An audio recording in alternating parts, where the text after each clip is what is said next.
একদমই ইউনিক আর সহজ পদ্ধতিতে কাঁচা সবজির খোসা সরাসরি গাছে কিভাবে ব্যবহার করবেন। যদি বারবার মাটি কিনতে হচ্ছে বা বাগানে মাটির সমস্যা, সেক্ষেত্রে সবজির খোসাটাকে আমরা মাটিতেও রূপান্তরিত করতে পারি। নমস্কার বন্ধুরা, আমি সুমিত, আপনারা দেখছেন বেঙ্গলি গার্ডেনার। আশা করি আপনারা সকলে খুব ভালো আছেন, সুস্থ আছেন এবং সবুজের সঙ্গে আছেন।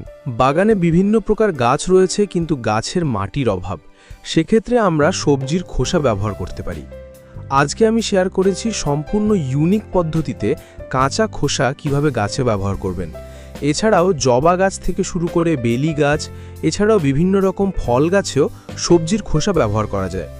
এই সবজির খোসা আমরা কিন্তু আমাদের সমস্ত গাছে, অর্থাৎ ফল, ফুল, সবজি সমস্ত গাছগুলোতে এই পদ্ধতি অবলম্বন করে কিন্তু ব্যবহার করতে পারবো। এবার চলুন কিভাবে আপনারা এই খোসা ব্যবহার করবেন। সবজি অথবা ফল গাছের ক্ষেত্রে যদি বড় সাইজের পাত্র নেন, তাহলে যে কোনো সবজি গাছ অনায়াসে ভালো হবে। সেক্ষেত্রে বাড়িতে চালের বস্তা অথবা আটার বস্তা অথবা ময়দার বস্তা এগুলো ব্যবহার করতে পারেন। এছাড়াও বড় পাত্র হিসাবে আপনারা ফলের ক্যারেট ব্যবহার করতে পারেন।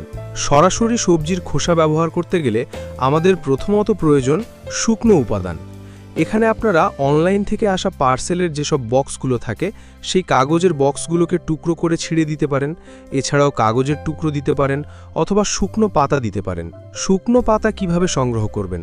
ছাদ বাগান অথবা বাগানের যে কোনো পাতা, ফুল, আগাছা সমস্ত কিছু আপনারা এখানে ব্যবহার করতে পারবেন। আর আপনারা সবাই জানেন এই পাতাতে প্রচুর পরিমাণে নাইট্রোজেন থাকে, গাছের গ্রোথ বৃদ্ধিতে ভীষণভাবে সহায়ক। আপনারা চাইলে বাড়িতে যদি বিভিন্ন রকম কাগজ পাওয়া যায়, সিম্পল প্লাস্টিক নয়, কাগজগুলোকেও এভাবে টুকরো টুকরো করে এই ক্যারেটের নিচে দিয়ে দিতে পারেন, বা এই যে পাত্র নির্বাচন করব সে পাত্রের নিচে দিয়ে দিতে পারেন।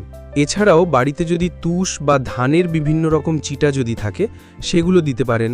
খড় টুকরো টুকরো করে নিচের দিকে দিতে পারেন। যে কোনো কিছু হালকা কিছু দিলেই হবে। দেখুন আমি প্রথমে পাতা দিয়ে দিচ্ছি। আর এই পাতা দেখবেন নিচের দিকে যত জল পাবে আর যত গাছ বড় হতে থাকবে, পাতাগুলো তত কিন্তু পচতে শুরু করবে। আর যত বেশি পচবে তত কিন্তু নাইট্রোজেন গাছ সংগ্রহ করে নেবে। তো সেক্ষেত্রে আমাদের শুকনো পাতা এভাবে আমরা ব্যবহার করতে পারি।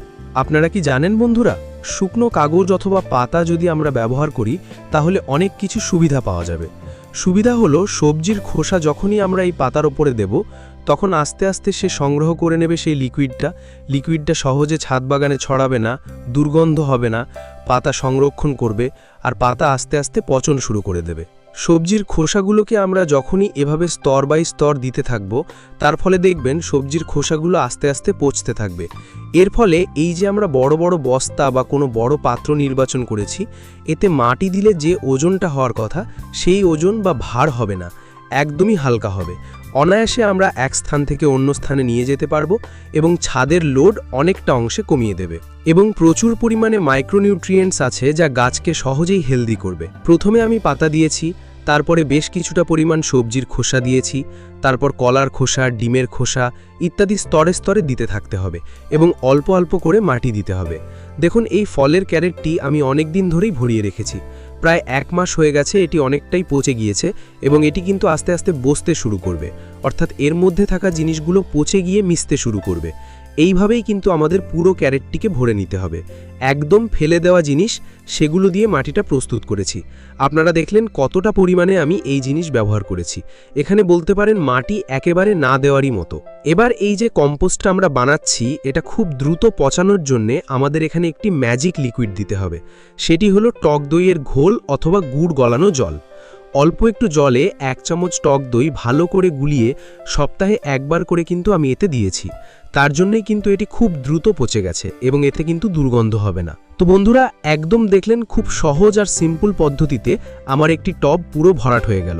এবার যদি আপনাদের ওপরে একদমই মাটি না থাকে, তাহলে অল্প পরিমাণ এরকমভাবে ওপরে 1 ইঞ্চি মাটি দিয়ে এর মধ্যে আপনারা যে কোনো শাক, সবজির বীজ, লতানো জাতীয় বীজ দিতে পারেন।